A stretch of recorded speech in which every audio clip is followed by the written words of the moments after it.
He urges the gunslinger to make the first move, so the android draws his gun and shoots John in the chest. John stumbles, confused by the sudden gunshot wound. He gets up and tells Peter that he's been shot for real. The gunslinger fires another shot, killing John. The gunslinger asks Peter to draw his gun as Peter tries to make sense of the situation. Back in the control room, the technicians tell the supervisor that they've lost control of the androids. Oh, nah. Oh, nah. Nah. Oh, nah. We're not having that. Oh, nah. Oh, nah. He just died. And he thought he was like in a fantasy. Oh, nah. Yeah, nah. Heck, nah. Whoa, grind until I get a mill. All I want is dollar bills. Stacking higher than some hills. Messing with my cape, probably get you killed.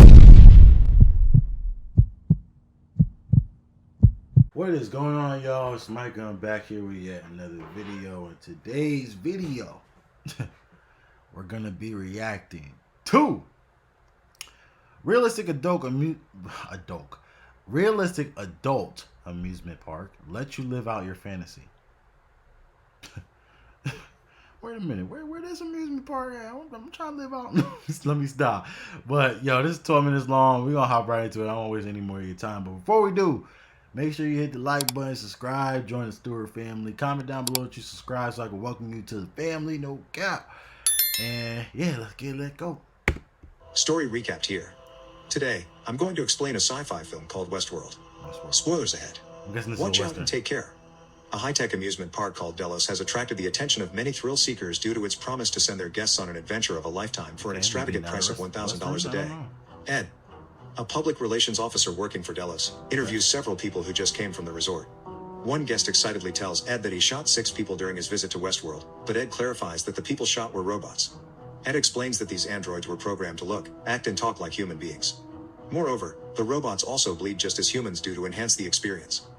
John, a returning guest at the amusement park, has decided to take his friend, Peter, to Westworld to help him unwind. On their way to the resort, Peter asks John about what he should expect. John patiently answers his questions and informs him that they'll use real firearms. Soon, an announcer asks the guests to put on their earphones to listen to the orientation. John ignores the announcement, noting that he's already heard the orientation before. The orientation video points out that guests are given a choice to visit 3 distinct worlds that cater to their specific fantasies. In Westworld, guests can reenact the gunfights in the Wild West with the resort's android inhabitants. The guests are also given the opportunity to rub shoulders with the kings and queens of 13th century Europe during the medieval era. As the monitor displays images of the area, the man sitting behind Peter smiles in anticipation of living out his medieval fantasies. In another option, guests can indulge in diverse worldly pleasures available only in the ancient Roman city of Pompeii at the height of its golden age. After hearing about the attractions available in the Roman world, idea to send his wife there. What the heck just happened? Pleasures available only in the ancient Roman city of Pompeii at the height of its golden age.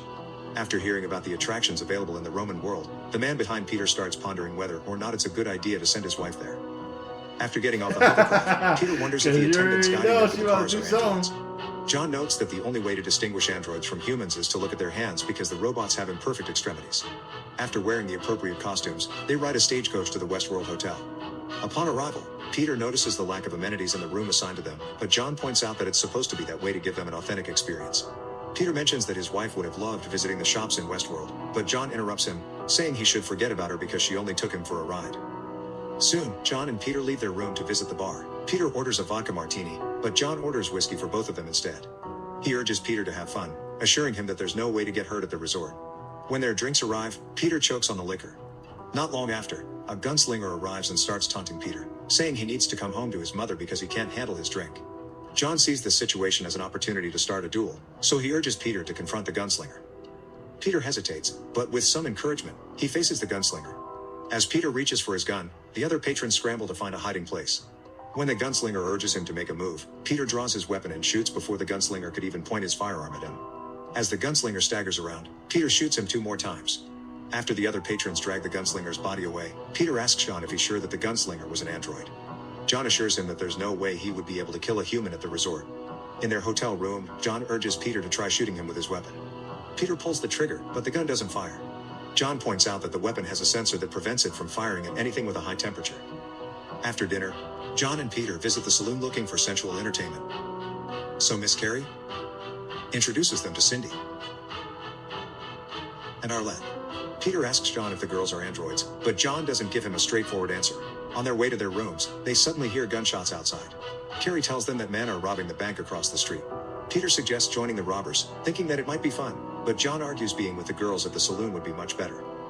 Upon entering the room, Peter and Arlette slowly undress and get ready to be intimate with each other. Peter struggles to disclose that he's never slept with a stranger before, but Arlette ignores him and continues undressing. As the gunfight continues outside the saloon, Arlette approaches Peter in bed and starts making love to him. When they finish, Arlette's eyes emit Kids. If you're not 18 years of age or older, I'm gonna need you to bounce. Go ahead and click off, man. Listen, I ain't getting you in trouble.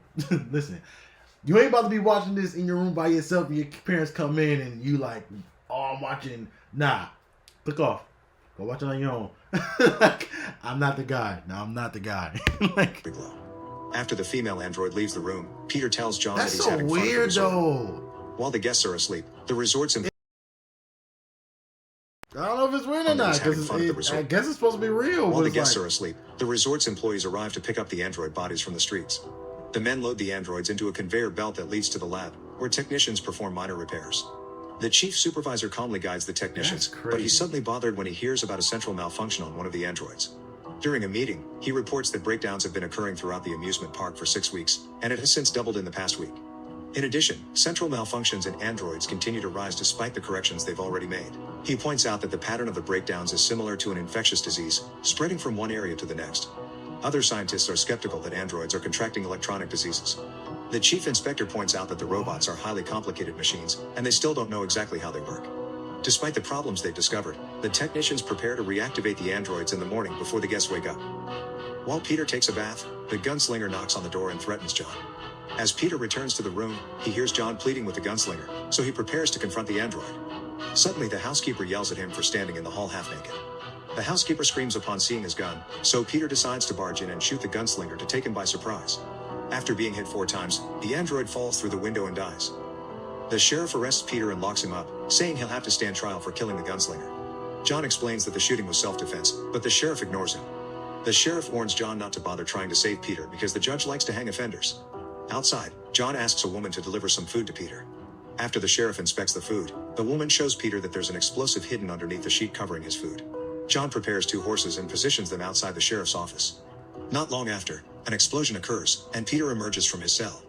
The sheriff goes out to stop them from escaping, but John shoots him twice, making sure that he's dead. John and Peter immediately flee from the town and make their way to the desert to hide. Later, John remarks that they can go back to town and do anything they want because there's no one to stop them anymore. In the medieval world, a guest playing as a knight enters the queen's room for a tryst, but she tells him that the Black Knight is looking forward to a sword fight with him. The queen tells him that the knight has the strength of 10 men, but his sight is weak in the left eye.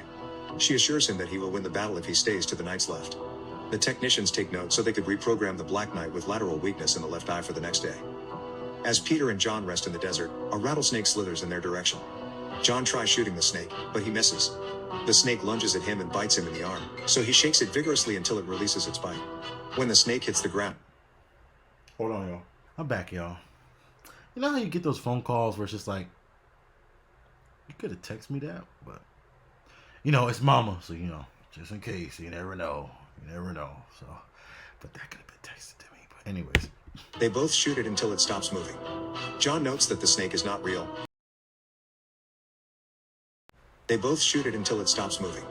John notes that the snake is not real, and it wasn't supposed to attack him. The chief supervisor hears about the snake attack in the control room and tells the technicians to take the android snake to the lab. While inspecting the android snake, the technicians discover that its logic circuits fail to respond, but its mechanisms appear to be intact. Due to the malfunction, the resort's administrators decide to stop accepting new guests at the resort, but they still refuse to shut the park down.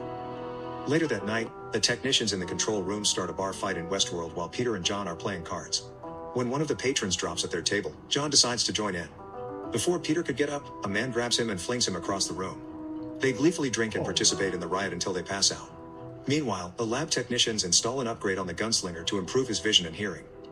In the medieval world, the guest posing as a knight tries to seduce a female servant, but she rejects his advances and slaps him. The chief inspector tells the technicians to send the servant to the lab for central repair, noting that she's not supposed to refuse a guest. However, the technicians couldn't find anything wrong with the android. Later on, the Black Knight confronts the guest at the medieval world as he was looking for something to eat. The guest tries to plead with the Black Knight, but the knight is bent on engaging him in a sword fight. The knight then starts striking him, but the guest manages to block his attacks. Due to the force of the knight's blows, the guest loses his shield, leaving him with only a sword as a means to defend himself. When the knight cuts the guest's arm, the chief supervisor tells the technicians to shut down the androids immediately. However, the knight continues his assault and stabs the guest in the stomach with his sword. After waking up at the bar, John and Peter head back to their room, but before they could enter the hotel, the gunslinger confronts them.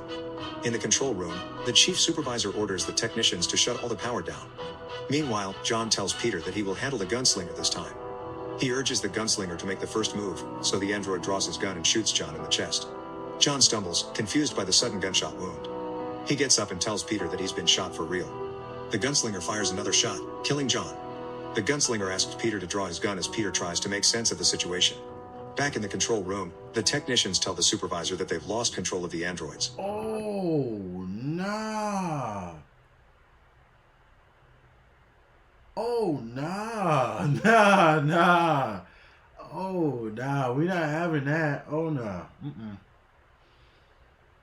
Oh, nah. He just died. And he thought he was like in a fantasy. Oh, nah. Yeah, nah. Heck, nah. Back in the control room, the technicians tell the supervisor that they've lost control of the androids. Terrified by the idea that he could die at the hands of the android, Peter decides to run from the gunslinger instead of engaging him. The gunslinger pursues Peter as he gallops away on a horse. The chief supervisor notes that the androids are running on stored charge. Some robots will only last about an hour, but some can still function for as long as 12 hours. Meanwhile, the androids at the Roman world have begun their rampage, killing most of the guests in the area. The chief supervisor tells the technicians to turn the main grid back on. The chief supervisor tells the technicians to turn the main grid back on, but they fail to get their power back. They soon realize that they are locked inside the control room because the doors are powered by electricity. The chief supervisor tells the technicians to get the doors open before they run out of oxygen. Peter runs to the desert to get away from the gunslinger. As he rides his horse along the hill, the gunslinger sees him and shoots his hat. Peter leaves the horse and decides to lie in wait for the gunslinger. However, the gunslinger spots him and fires his gun at him repeatedly. Fortunately, Peter doesn't get hit, so he runs back to his horse and flees. Meanwhile, the oxygen level starts to drop inside the control room with no way of opening the doors. In the desert, Peter comes across a technician, who appears to be on his way out of the resort, but his car had broken down. The technician hides from him, fearing that Peter is an android, but after realizing that Peter is a guest, the technician informs him that the androids have started to malfunction. Peter tells him that the gunslinger is after him and asks for advice on dealing with the robot. The technician tells him that his only chance is to use acid to impair the robot's vision and create noise to disrupt its hearing. However, the technician warns Peter that his chances of defeating the robot are low because the android will always be one step ahead of him. Soon after Peter leaves, the gunslinger arrives and kills the technician. Peter keeps going until he leaves Westworld and crosses into the Roman world. When he comes across a manhole, Peter goes down and finds himself in the resort's underground complex. Peter soon finds the locked control room, but he discovers that the technicians have all died due to a lack of oxygen. In one of the monitors inside, he sees the gunslinger arriving in the Roman world. Although Peter is nowhere to be seen, the android still manages to track him down using his infrared vision. Peter soon comes across the lab where other androids are kept for repairs. He notices a beaker filled with hydrochloric acid and recalls the technician advising him to use it against the android. The gunslinger soon reaches the lab, but he doesn't see Peter around. Peter lies down on a table, pretending to be a robot, and waits for the android to pass him by. When the gunslinger reaches his table, Peter gets up and throws acid in the android's face. He watches the gunslinger react to the acid burn for a while before finally deciding to make a run for it. Despite the damage to his eyes, the gunslinger continues to chase after Peter. He shoots Peter when he senses him close by, but his gun runs out of batteries, so he throws it away. Peter continues fleeing and soon ends up in the medieval world. When the gunslinger catches up to him, Peter ends up beneath a flaming torch and learns that the android cannot detect him due to the heat. As he turns to run, he accidentally steps on a piece of metal armor, alerting the gunslinger to his presence. In a panic, Peter immediately grabs a torch and sets the android on fire. He watches the robot as it flails around the room in flames. While trying to find his way out of the castle, he hears a woman yelling for help in the dungeon, so he releases her from her shackles. Peter tries to give her some water, but she refuses. When Peter pours out some water into her mouth, sparks suddenly bursts out of her head. Peter backs away in shock, realizing that he encountered another android. As Peter prepares to leave, he runs into the scorched gunslinger, still trying desperately to attack him. The android, however, has totally lost its I'm like, yeah, nah. The android, however, has totally lost its ability to seize, so falls down the stairs while trying to grab Peter. The gunslinger tries to get up one more time, but the robot finally breaks down due to the severe damage to its circuits. Exhausted from his ordeal, Peter sits down on the steps, recalling the resort's advertisement offering him a vacation that he won't forget. The tragedy that happened in Delos highlights the hidden dangers of bestowing sentience to inanimate objects. Programming androids to act exactly like humans for the purpose of entertainment seems like an innocuous endeavor, but problems become apparent as system malfunctions start to occur.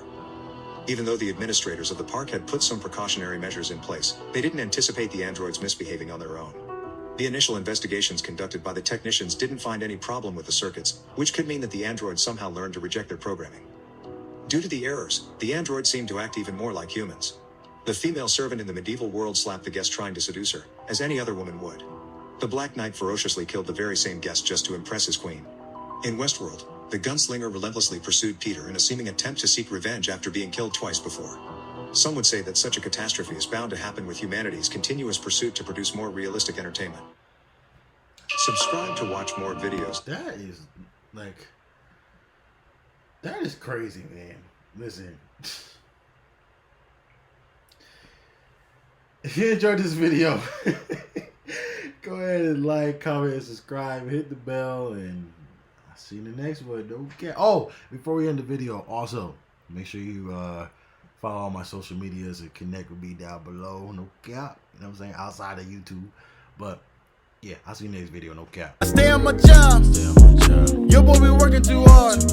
I got dreams of living large, buying houses and expensive cars.